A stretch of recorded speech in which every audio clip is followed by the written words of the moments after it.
इस वीडियो का पर्पज सिर्फ पीएमसी का रिवीजन कराना है। जिन बच्चों ने अभी तक चैप्टर नहीं पढ़ा है वो इस वीडियो से पहले पढ़ ले, और अगर कोई ऐसा सोच रहा है कि 20 मिनट्स में उसका चैप्टर पूरा हो सकता है तो ये काम सिर्फ चिट्ठी 2.0 कर सकता है, एनकेसी सर नहीं।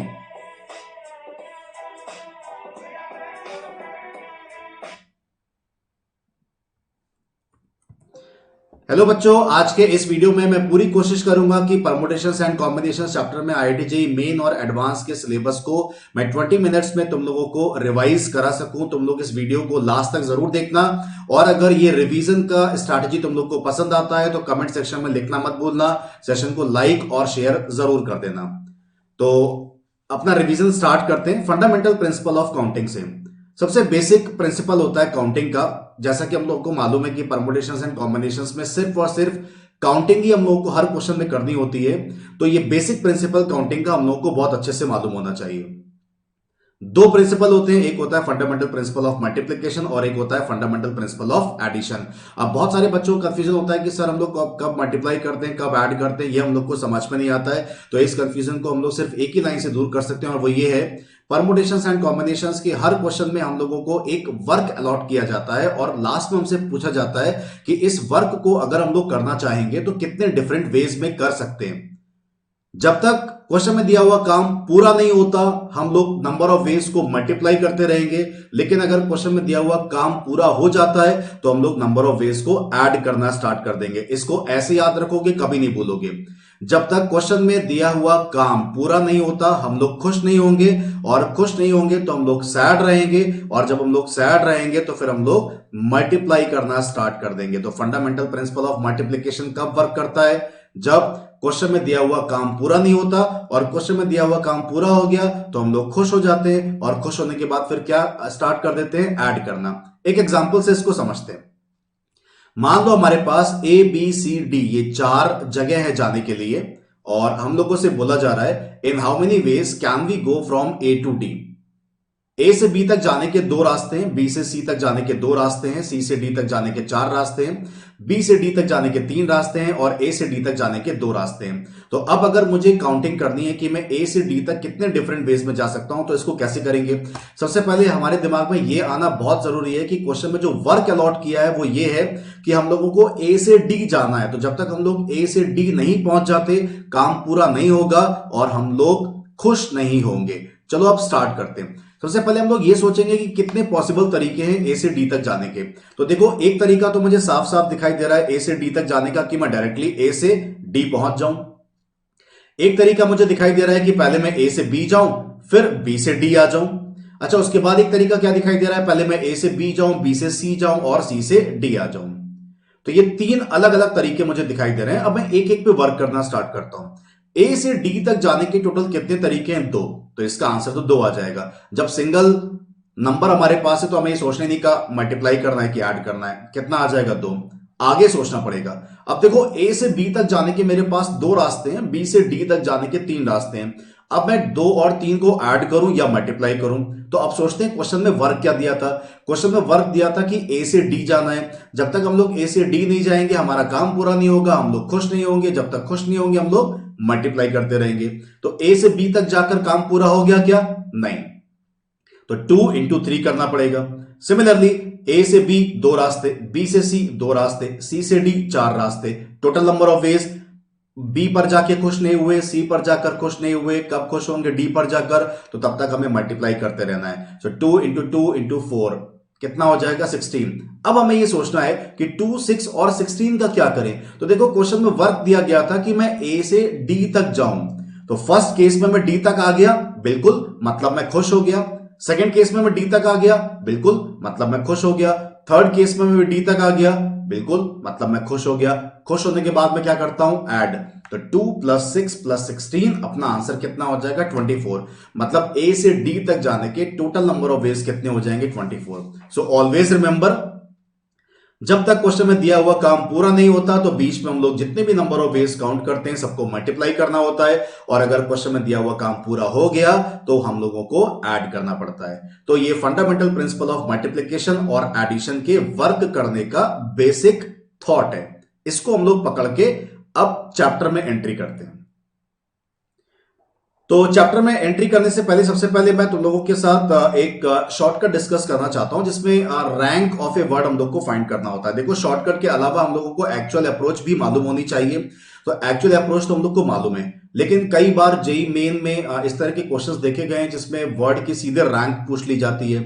तो रैंक निकालने का अगर हमारे पास शॉर्टकट है तो हम लोग एग्जाम टाइम में अपना टाइम सेव कर सकते हैं। तो मैंने यहां पर देखो दोनों तरह के वर्ड लिए, जिसमें सारे लेटर्स डिफरेंट हैं, और सक्सेस जिसमें सारे लेटर्स डिफरेंट नहीं है, कुछ लेटर्स सेम है। दोनों केस में मैं शॉर्टकट का डिस्कशन करूंगा और फिर हम लोग अपनी बातचीत को आगे बढ़ाएंगे। सबसे पहले मैं एक ऐसा वर्ड ले रहा हूं, मोबाइल। इसमें सारे लेटर्स डिफरेंट हैं। तो अगर मोबाइल से बनने वाले सारे वर्ड्स को मैं अल्फाबेटिकल ऑर्डर में अरेंज करूंगा तो मोबाइल किस पोजीशन पर आएगा, यह हम लोगों को फाइंड करना है। देखो कैसे वर्क करता है ये शॉर्टकट। सबसे पहले हम लोग क्या करेंगे, मैंने मोबाइल पूरा वर्ड लिखा, हर एक लेटर के ऊपर उसकी रैंक लिखी है। रैंक कैसे लिखेंगे, अल्फाबेटिकल ऑर्डर में जो पहले आएगा उसकी रैंक 1, जो बाद में आएगा उसकी रैंक 2। तो A B C D E, सबसे पहले कौन सा आएगा, बी, तो बी की रैंक 1, उसके बाद क्या आएगा ई, ई की रैंक 2, उसके बाद क्या आएगा आई, आई की रैंक 3, उसके बाद क्या आएगा एल, एल की रैंक 4, सिमिलरली फिर एम और ओ, तो 5 और 6। रैंक लिखने के बाद अब हम लोगों को क्या करना है, बहुत ध्यान से देखना। एम के नीचे मैं एक ऐसा नंबर लिखूंगा जो ये रिप्रेजेंट करेगा कि एम के राइट हैंड साइड में ऐसे कितने लेटर्स हैं जिसकी रैंक 5 से कम है। तो 5 से कम कितने लेटर्स की रैंक है, बी आई एल ई, तो 1 2 3 4, 4 ऐसे लेटर्स हैं जिसकी रैंक 5 से कम है। तो एम के नीचे क्या आ जाएगा, 4। अच्छा, ओ के राइट में ऐसे कितने लेटर्स हैं जिसकी रैंक 6 से कम है, 1 2 3 4। अगेन बी के राइट में कितने लेटर्स हैं जिसकी रैंक 1 से कम है, एक भी नहीं। 3 के आई के आगे कितने लेटर्स हैं जिसकी रैंक 3 से कम है, सिर्फ एक, कौन सा, ई। एल के आगे एक, ई के आगे एक भी नहीं। तो हर लेटर के नीचे मुझे एक ऐसा नंबर लिखना है जो ये रिप्रेजेंट करेगा कि उसके राइट में कितने लेटर्स ऐसे हैं जिसकी रैंक उसके ऊपर लिखी हुई रैंक से कम है। उसके बाद मुझे क्या करना है, उसके बाद की कहानी बहुत सिंपल है। हम लोग लेफ्ट साइड से स्टार्ट करेंगे, राइट साइड से, फिर 0 factorial, 1 factorial, 2 factorial, 3 factorial, 4 factorial, 5 factorial, इन सबको मल्टीप्लाई करके ऐड कर दो। तो इन सबको मल्टीप्लाई करके ऐड करूंगा, 0 इंटू 0 तो कितना बन जाएगा 0, 1 इंटू 1 तो कितना आ जाएगा 1, 1 इंटू 2 कितना हो जाएगा 2, 0 इंटू 3 कितना हो जाएगा 0, 0 इंटू 6। अच्छा, 4 इंटू 24, 4 इंटू 24 कितना हो जाएगा 96। 5 फैक्टोरियल कितना होता है 120, और 120 इंटू 4 ये कितना हो जाएगा 480। अब जब हम लोग इन सबको ऐड करेंगे तो यहां से जो मुझे नंबर मिलेगा वो मुझे ये बताएगा कि अल्फाबेटिकल ऑर्डर में इसके ऊपर कितने वर्ड्स हम लोगों को देखने को मिलते हैं। चलो फटाफट से अब मुझे इसका एडिशन बता दो कितना आएगा। यहां पर मैं ऐड कर देता हूं, तो 480, 98 और 99, तो ये हो जाएगा 9, 579। तो इसका एडिशन कितना आ जाएगा 579। इसका मतलब मोबाइल से बनने वाले वर्ड्स को अगर मैं अल्फाबेटिकल ऑर्डर में अरेंज करूंगा तो मोबाइल से पहले कितने वर्ड्स आएंगे 579। इसका मतलब मोबाइल की रैंक क्या होगी, तो मोबाइल की रैंक हो जाएगी 580th पोजीशन। क्लियर। तो ये अप्रोच है जब सारे लेटर्स डिफरेंट हो। अच्छा, हमारे पास ये भी हो सकता है कि कुछ लेटर्स सेम आ जाए, जैसे हम लोग सेकंड एग्जांपल पे चलते हैं, सक्सेस। वहां पे 2 सी सेम है, 2 एस सेम है। तो देखो इनिशियल प्रोसेस तो एकदम सेम है, इसमें कोई भी चेंज नहीं है। मतलब पहले मैं हर लेटर के ऊपर उसकी रैंक लिखूंगा जो अल्फाबेटिकल ऑर्डर में आता है उसके अकॉर्डिंग। तो देखो सबसे पहले सी हमको मिलेगा, तो सी यहां पर 2 है, दोनों की पोजीशन 1 हो जाएगी। उसके बाद हम लोग को ई मिलेगा तो 2 आ गया। उसके बाद हम लोग को एस मिलेगा तो 3 एस है, तीनों के पास क्या आ जाएगा 3, 3 और 3। उसके बाद क्या मिलेगा 4। अब यहां पर थोड़ा सा चेंज हम लोगों को देखने को मिलेगा। क्या चेंज है वो मैं जल्दी से बताता हूं। सबसे पहले एस के राइट में ऐसे कितने लेटर्स हैं जिसकी रैंक 3 से कम है। तो देखो 1 2 3, 1 1 2, मुझे 3 दिखाई दे रहे हैं तो पहले मैं यहां 3 लिख देता हूं, जैसा मैंने लेफ्ट साइड में किया था बिल्कुल वैसे ही, कोई भी चेंज नहीं है। 4 के आगे मुझे कितने लेटर्स दिखाई दे रहे हैं जिसकी रैंक 4 से कम है। तो 1 2 3 4 5, पूरे 5 है जिसकी रैंक 4 से कम है। सी के आगे एक भी ऐसा नहीं है, सी के आगे एक भी ऐसा नहीं है जिसकी रैंक 1 से कम हो। ई के आगे एक भी ऐसा नहीं है जिसकी रैंक 2 से कम हो। इसके आगे एक भी ऐसा नहीं है जिसकी रैंक 3 से कम हो। यहां पर भी 0। तो देखो ये वाला काम तो बिल्कुल मैंने वैसे ही किया। अब थोड़ा सा चेंज यहां पर है। मुझे इन सबको डिवाइड करना पड़ेगा रिपीटिशन ऑफ लेटर्स की वजह से। किस चीज से डिवाइड करना पड़ेगा, यह बहुत ध्यान से देखना। एस के राइट साइड में इंक्लूडिंग एस, एस को मिलाकर एस के राइट साइड में इंक्लूडिंग एस कितने लेटर्स रिपीट हो रहे हैं। एक तो देखो एस रिपीट हो रहा है कितनी बार, 3 बार, 1 2 3, तो एस के लिए आ जाएगा 3 फैक्टोरियल। उसके बाद सी रिपीट हो रहा है कितनी बार, 2 बार, तो सी के लिए क्या आ जाएगा, 2 फैक्टोरियल।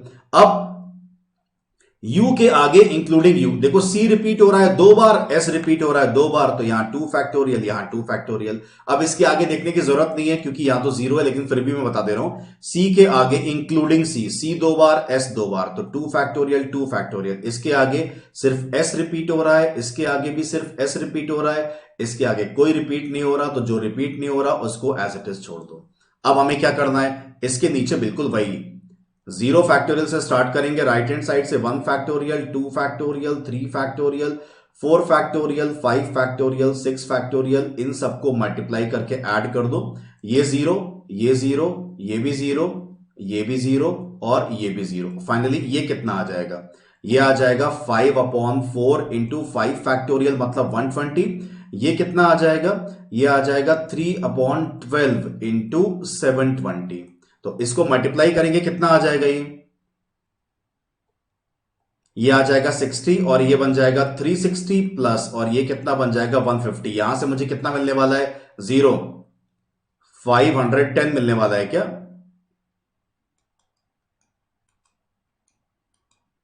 360 है ना, 12 इंटू 672, तो अच्छा ये 180 आएगा ना।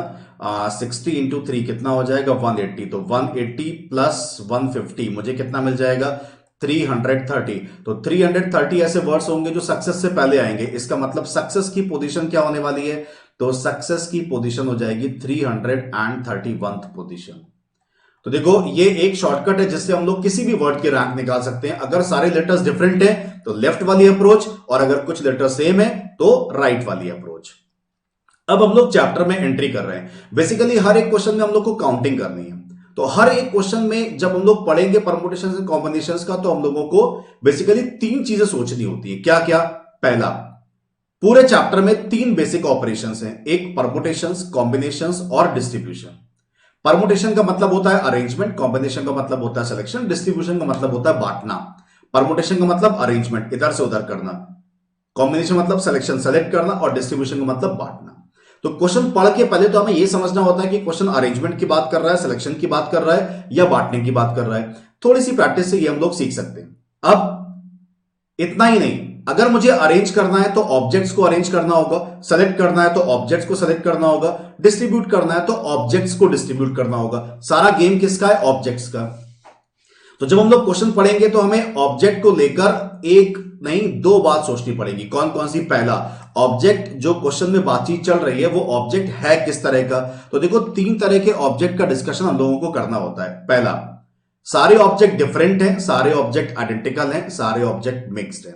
जो भी ऑब्जेक्ट क्वेश्चन में बात चल रही है वो ऑब्जेक्ट्स डिफरेंट हैं, आइडेंटिकल हैं या मिक्स्ड हैं। डिफरेंट का मतलब, मान लो क्वेश्चन में एक वर्ड की बात चल रही है विच इज बेस्ट, तो बेस्ट में देखो सारे लेटर्स डिफरेंट हैं, किस कैटेगरी में आ जाएगा, डिफरेंट।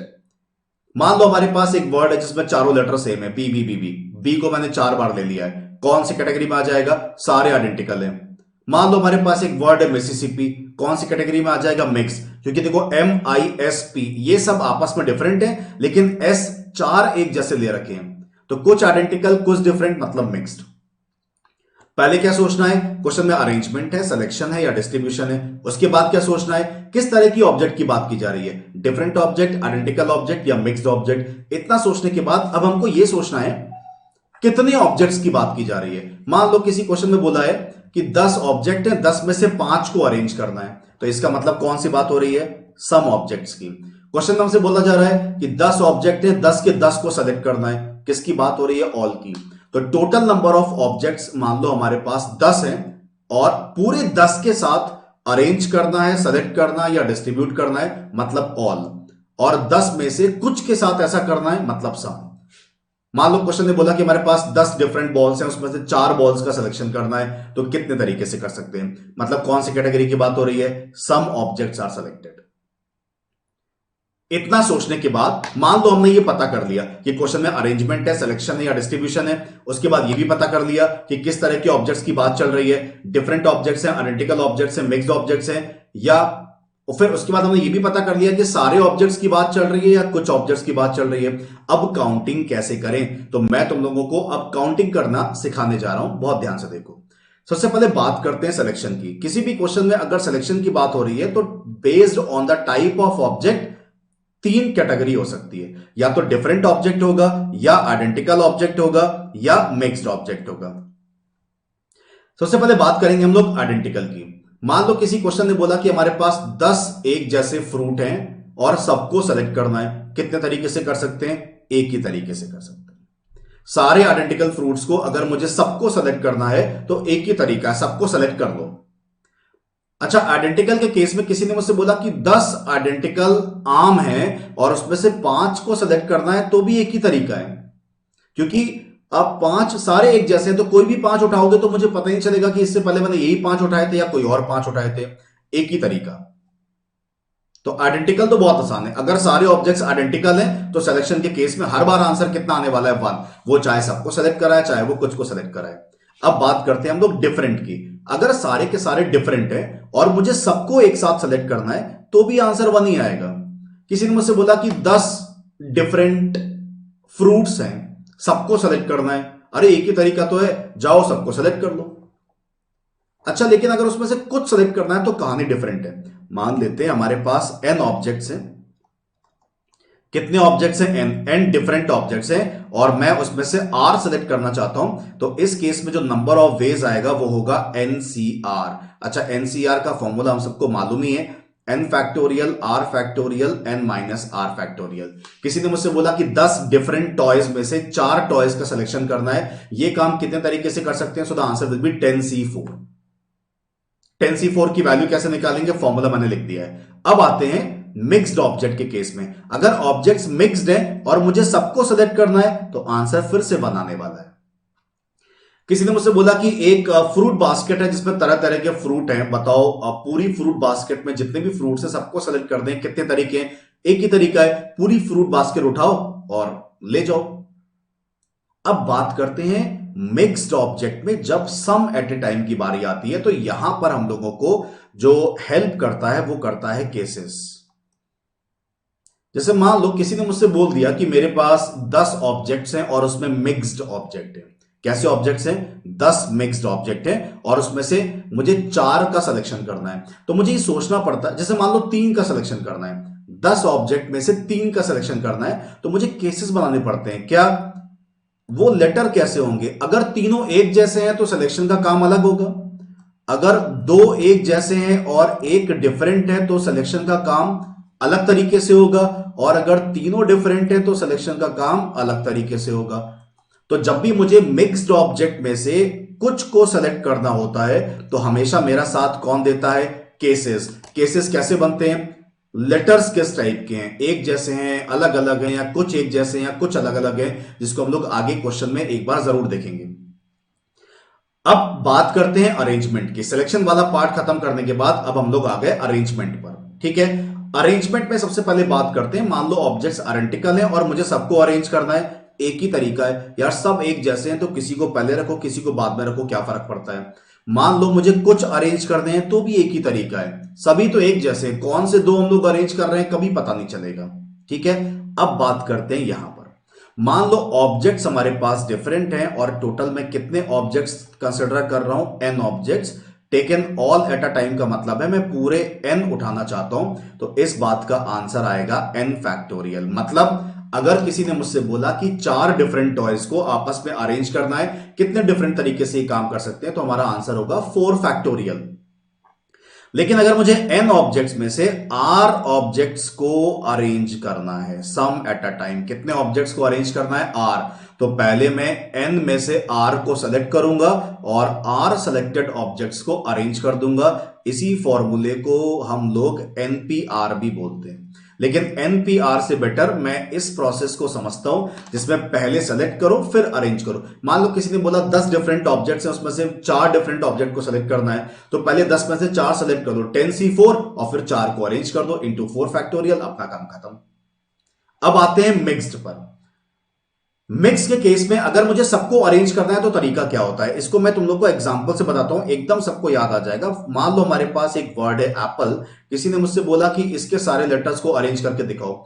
अगर ये सारे डिफरेंट होते तो हमारा आंसर कितना होता, 5 फैक्टोरियल, क्योंकि 5 लेटर्स हैं। लेकिन यहां पे 2p एक जैसे हैं तो 2 फैक्टोरियल से डिवाइड कर देंगे, ये हमारा आंसर आ जाएगा। एक और एग्जांपल लेते हैं, जैसे मान लो किसी ने मुझसे बोला Q, Q U E U ई, इसके कितने अरेंजमेंट्स होंगे, तो देखो इसके भी 5 लेटर्स हैं, सारे डिफरेंट होते तो हमारा आंसर क्या होता, 5 फैक्टोरियल। लेकिन यू कितने हैं, 2, ई कितने हैं, 2, तो जितने जितने लेटर्स सेम है उतने उतने फैक्टोरियल से डिवाइड करते जाओ।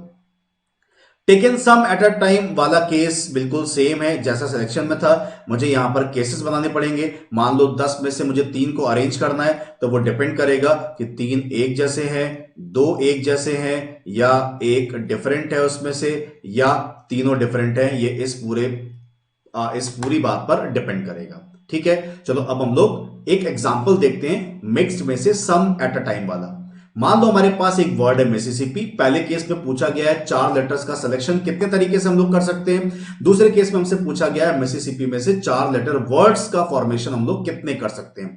मतलब फर्स्ट केस में सिलेक्शन की बात है, सेकंड केस में अरेंजमेंट की बात है। तो ये पूरा एग्जाम्पल हम लोग कंसिडर करने वाले हैं। जब भी हम लोग के सामने मिक्स्ड ऑब्जेक्ट आता है और अगर हमें सेलेक्ट या अरेंज करना है, तो सबसे पहला काम ये होता है जो भी एक जैसे लेटर्स हैं उनको अलग अलग बॉक्सेस में रखना स्टार्ट कर दो।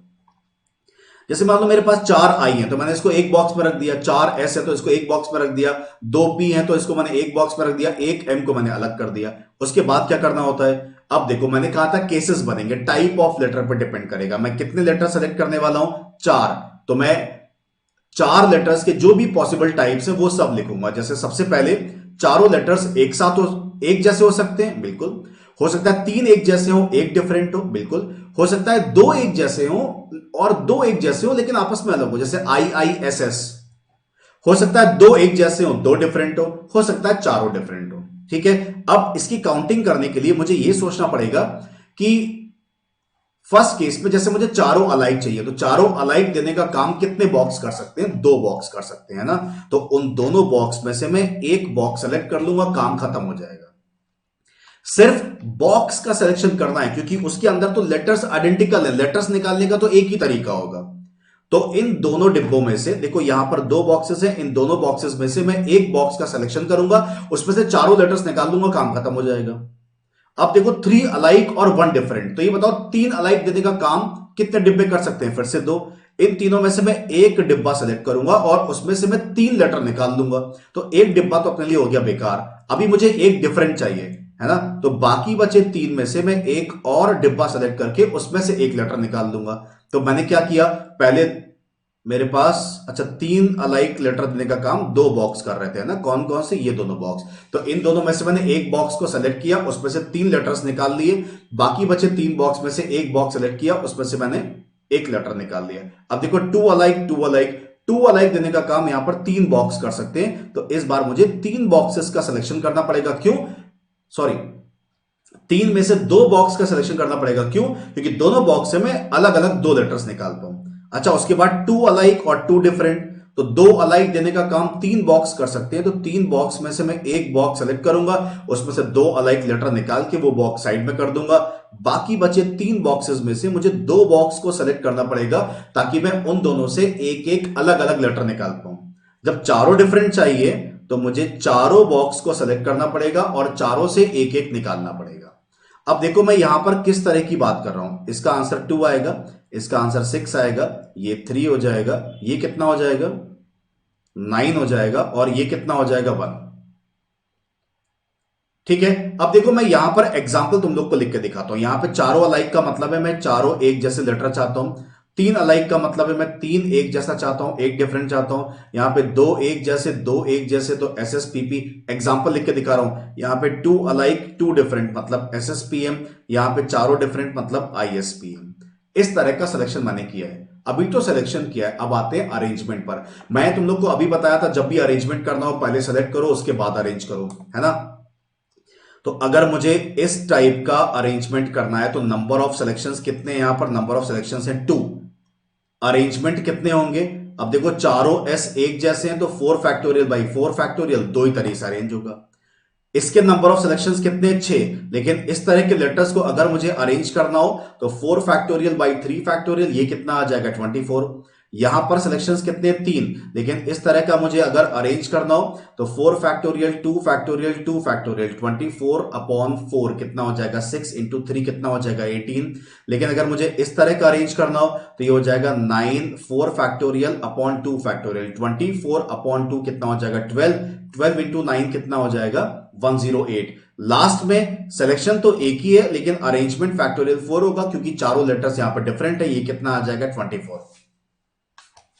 ठीक है, अब इन सबको मैं ऐड करूंगा तो देखो इसका एडिशन मुझे कितना मिलने वाला है 21, इसका एडिशन मुझे कितना मिलने वाला है 176। मतलब फर्स्ट केस का आंसर कितना हो जाएगा 21। मतलब 21 तरीके से मैं 4 लेटर्स का सिलेक्शन कर सकता हूं और सेकंड वाले का आंसर हो जाएगा 176। मतलब मैं 176 डिफरेंट 4 लेटर वर्ड्स का फॉर्मेशन कर सकता हूं।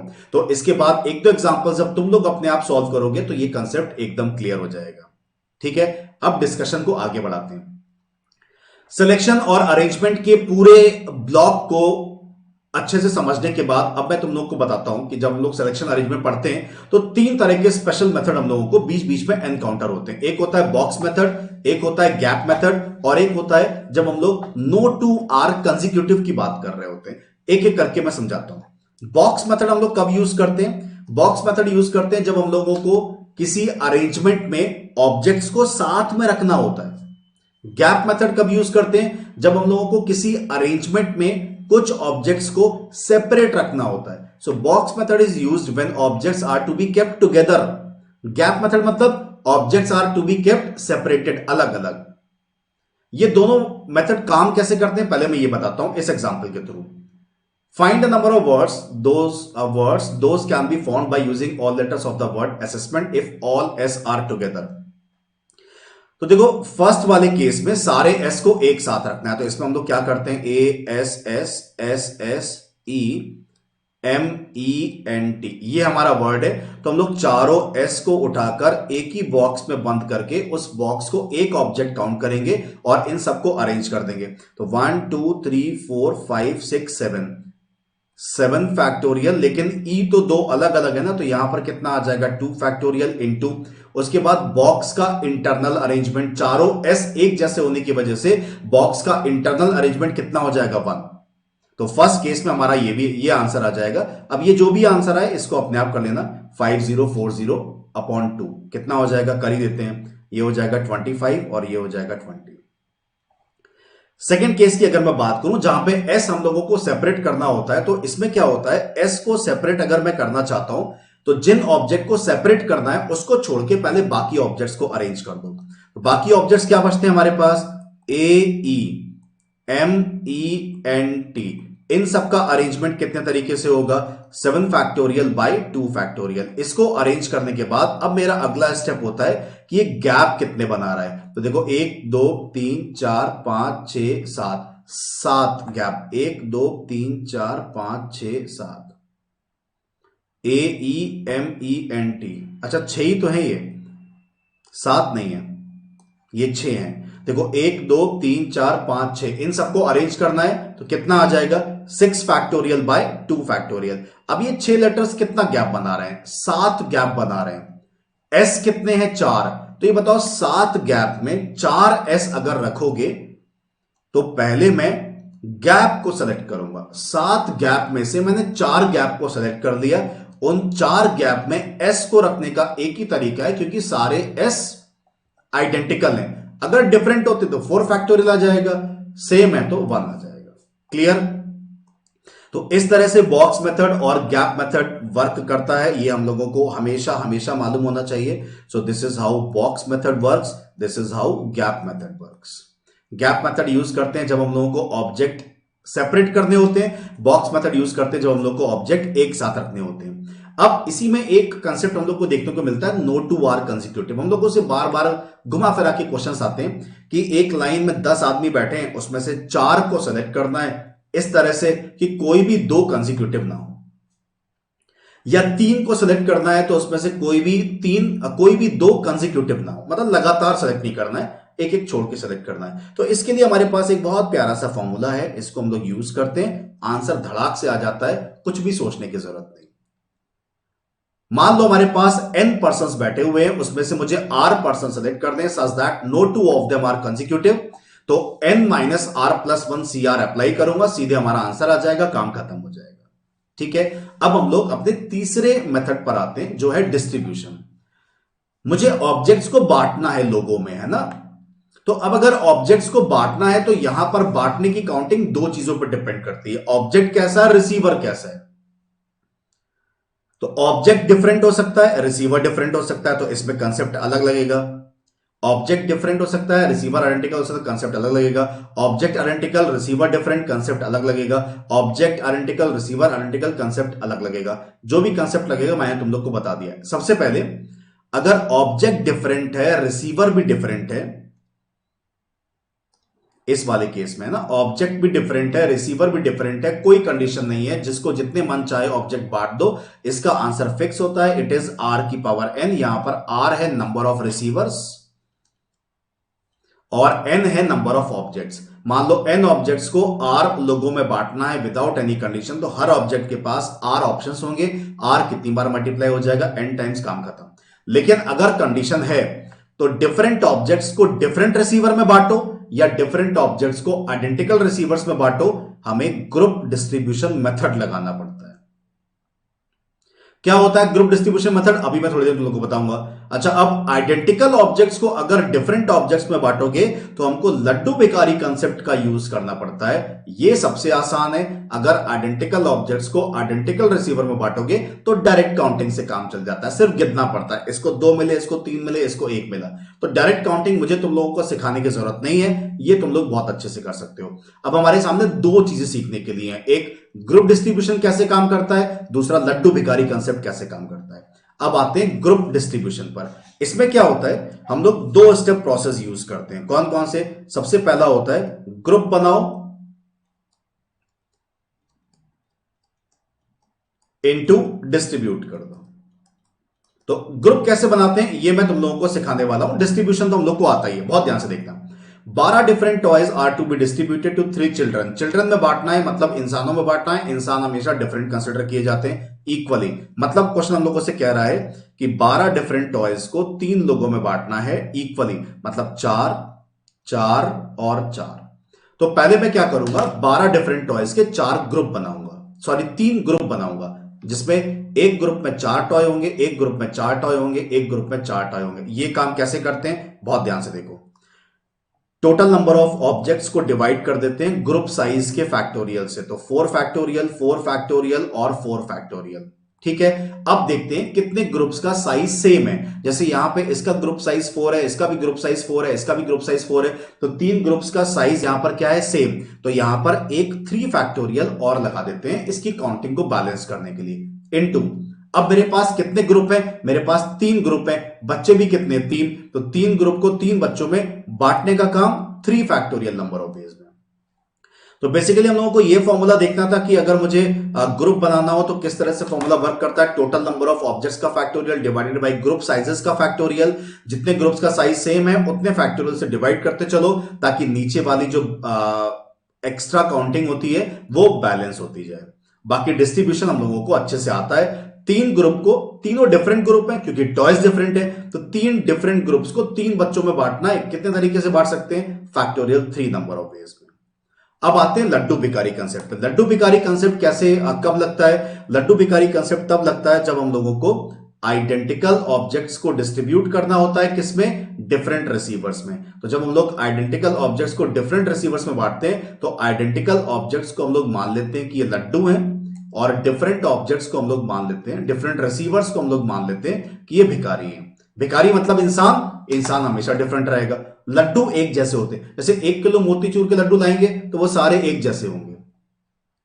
कैसे काम करता है ये कंसेप्ट, इसके लिए मैं तुम लोगों से रिक्वेस्ट करूंगा, मैंने यहां पे एक लिंक दे रखा है जिसमें डिटेल में लड्डू भिखारी कंसेप्ट मैंने यूट्यूब पर एक्सप्लेन किया था, तो इस वीडियो को जरूर देखो। लड्डू भिखारी कंसेप्ट पूरा अच्छे से समझ में आ जाएगा। मैं एक एग्जांपल करा के आगे बढ़ता हूं।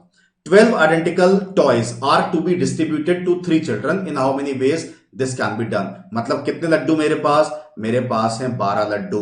कितने भिखारी मेरे पास हैं 3 भिखारी। तो हम लोग क्या करते हैं, इन 12 लड्डुओं में हम लोग 2 लड्डू और ऐड कर देंगे। ये 2 नंबर कहां से आया, ये 2 नंबर आया 3 भिखारी से। जितने भिखारी हो उससे एक कम, 3 भिखारी हैं तो 2 लड्डू ऐड कर देंगे और ये 2 नकली लड्डू होंगे, है ना। ये 12 असली लड्डू होंगे देसी घी के जो भिखारियों को पसंद हो। तो 3 भिखारी हैं तो 2 नकली लड्डू, 4 भिखारी हैं तो 3 नकली लड्डू, 5 भिखारी हैं तो 4 नकली लड्डू। ठीक है, यहां पे 3 भिखारी हैं तो 2 नकली लड्डू ऐड कर दूंगा, 12 असली 2 नकली, और इन सबको आपस में अरेंज कर दूंगा, वही हमारा आंसर हो जाएगा। कैसे, टोटल कितना हो गया 14, सो 14 फैक्टोरियल। ये 12 असली लड्डू 12 एक जैसे तो 12 आइडेंटिकल है, 12 फैक्टोरियल, और यहां पर कितना आ जाएगा 12 फैक्टोरियल। ये हमारा आंसर है। तो लड्डू भिखारी कंसेप्ट हो सकता है कि बहुत सारे बच्चों को ना समझ में आए। लड्डू भिखारी कंसेप्ट के और भी बहुत सारे एप्लीकेशंस होते हैं। ये सारी चीजें जानने के लिए ऊपर मैंने एक YouTube लिंक शेयर कर रखा है, इसको जरूर देखना, पूरा कंसेप्ट क्लियर हो जाएगा। अब जो हम लोगों ने पढ़ा है उसका एप्लीकेशन नंबर ऑफ डिवाइजर्स में भी हम लोगों को देखने को मिलता है। बहुत आसान है, फटाफट से देख लो। मान लो हमारे पास कोई नेचुरल नंबर है, नेचुरल नंबर से रिलेटेड अगर हमारे सामने इस तरह के क्वेश्चंस आते हैं तो इस तरह के क्वेश्चंस को हम लोग बहुत आसानी से टैकल कर सकते हैं। पहला स्टेप क्या होता है, जो भी नेचुरल नंबर हमारे पास है उस नेचुरल नंबर का प्राइम फैक्टराइजेशन। तो मैंने प्राइम फैक्टराइजेशन पहले से करके रखा हुआ है, P Q R prime number से और एबीसी उनकी पावर्स है। पहला क्वेश्चन मेरे सामने ये आ सकता है, टोटल नंबर ऑफ डिवाइजर्स। तो जब टोटल नंबर ऑफ डिवाइजर्स पूछता है तो उसमें 1 और n इंक्लूडिंग होता है। इसका आंसर क्या आएगा, जो भी प्राइम नंबर्स की पावर्स आ रही हैं उसमें 1 ऐड करके मल्टीप्लाई कर दो, a+1 b+1 c+1 dot dot dot. Total number of proper divisors, जितने भी डिवाइजर्स आए थे उसमें से 2 कम कर दो, क्योंकि प्रॉपर डिवाइजर्स में 1 और n इंक्लूड नहीं होता। अगर किसी ने मुझसे पूछा ये जितने भी डिवाइजर्स हैं सबका सम फाइंड करके दिखाओ, तो देखो सम कैसे फाइंड करते हैं। p की पावर कितनी है, a, p एक प्राइम नंबर है ना, p की पावर a है, तो p की पावर 0 से स्टार्ट करो, p की पावर a तक का एडिशन, जो भी आए उसको मल्टीप्लाई कर दो। अगले q की पावर 0 से स्टार्ट करो, q की पावर b तक का एडिशन, ऐसे ही r के साथ करना है। r की मिनिमम पावर कितनी स्टार्ट होगी 0, मैक्सिमम कितनी जाएगी c, तो r की पावर 0 से फिर r की पावर 1 फिर r की पावर 2 सबको ऐड करके मल्टीप्लाई कर दो, डायरेक्टली हम लोगों को सम ऑफ डिवाइजर्स मिल जाएगा। अब एक क्वेश्चन हमारे सामने ऐसा भी आता है कि एक नेचुरल नंबर है उसको 2 फैक्टर्स के प्रोडक्ट में रिजॉल्व करना है, बताओ कितने तरीके से कर सकते हैं।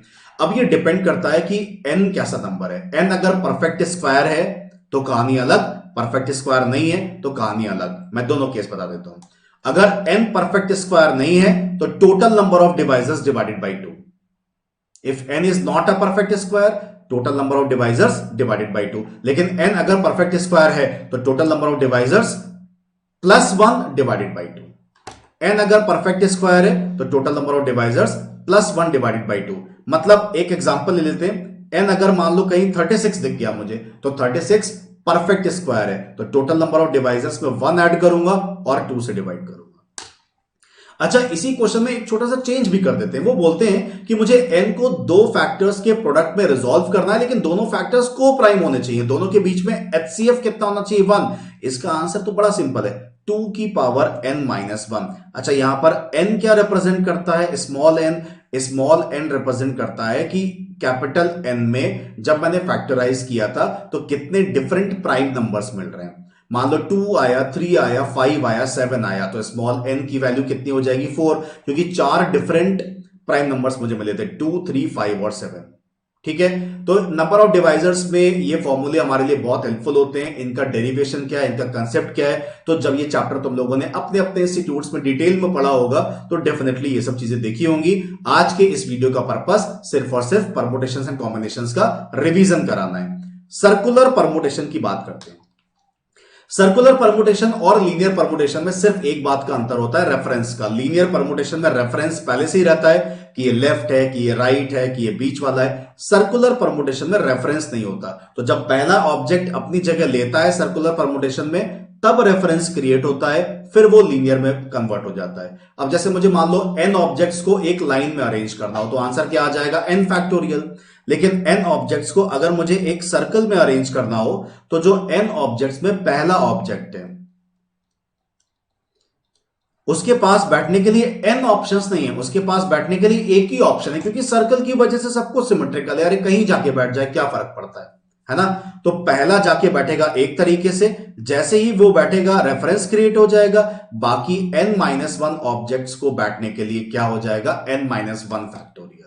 अब सर्कुलर परमुटेशन में हमारे सामने कई बार इस तरह के टर्म्स आते हैं क्वेश्चन में, गार्लैंड, रिंग, नेकलेस, फूल माला, अंगूठी, है ना, और फिर हीरों की माला, हार। तो जब भी इस तरह के टर्म्स आते हैं तो उसमें क्या होता है, क्लॉकवाइज एंटी क्लॉकवाइज अरेंजमेंट को सेम कंसीडर कर लिया जाता है। क्यों? क्योंकि माला को पलटोगे तो क्लॉकवाइज, ऐसे करोगे तो एंटी क्लॉकवाइज। अरेंजमेंट तो कुछ किया ही नहीं, पलटने से काम चल गया। तो ऐसे केसेस में नंबर ऑफ अरेंजमेंट्स को n-1 factorial divided by 2 consider किया जाता है। तो डायरेक्ट अरेंजमेंट है तो n-1 factorial, clockwise anti clockwise arrangement same है तो n-1 factorial divided by 2। Last में डी अरेंजमेंट थ्योरम, ये कैसे वर्क करती है? ये बोलती है अगर मेरे पास n लेटर्स हैं और उसके n कॉरेस्पॉन्डिंग एनवलप्स हैं, मान लो मुझे 4 चिट्ठियां लिखनी है, मम्मी को, पापा को, दादा को, दादी को, चारों अलग अलग जगह रहते हैं। तो मैंने 4 चिट्ठियां लिखी, 4 एनवलप उठाए, एक में दादी का एड्रेस, एक में पापा का एड्रेस, एक में मम्मी का एड्रेस, एक में दादा का एड्रेस। तो एक चिट्ठी के लिए एक ही एनवलप तो होगा। तो डी अरेंजमेंट थ्योरम ये बोलती है कि अगर मुझे इन चिट्ठियों को इन एनवलप्स में रखना है और एक भी चिट्ठी सही एनवलप में ना जाए, सब गलत जाए, तो सब गलत जाने के नंबर ऑफ वेज क्या होते हैं, ये सीरीज। तो n लेटर्स, n एनवलप्स और no letter goes to correct envelope. Number of ways n factorial into 1-1/1 factorial, 1/2 factorial, -1/3 factorial. छोटा सा एग्जांपल देख लेते हैं। मान लो हमारे पास 4 लेटर्स हैं और 4 एनवलप्स हैं। क्वेश्चन चाहता है कि 4 लेटर में से एक भी एनवलप सही जगह ना जाए, तो नंबर ऑफ वेज क्या होगा, नंबर ऑफ वेज हो जाएगा 4 factorial, 1-1/1 factorial. Alternately sign change होता रहेगा और ये चलता रहेगा कब तक, जब तक 4 नहीं आ जाता। बाकी इसको कैलकुलेट करोगे तो तुम लोग कर ही लोगे। कितना आ जाएगा ये, 24/2 12, 24/6 4, 24 और 4 1, 12 और 1 13, 13 में से 4 गया 9, 9 इज द आंसर। मतलब 9 तरीके ऐसे हैं जिसमें एक भी चिट्ठी अपनी सही लिफाफे में नहीं जाएगी। होपफुली जेई मेंस के पॉइंट ऑफ व्यू से मैंने परमुटेशंस एंड कॉम्बिनेशंस तुम लोगों को बहुत अच्छे से रिवाइज करवा दिया है। ठीक है, अगर ये वीडियो तुम लोग को पसंद आया तो do not forget to mention in comment section कि नेक्स्ट वीडियो तुम लोग किस चैप्टर में चाहते हो। Do not forget to like and share the session. So thank you everyone and bye bye.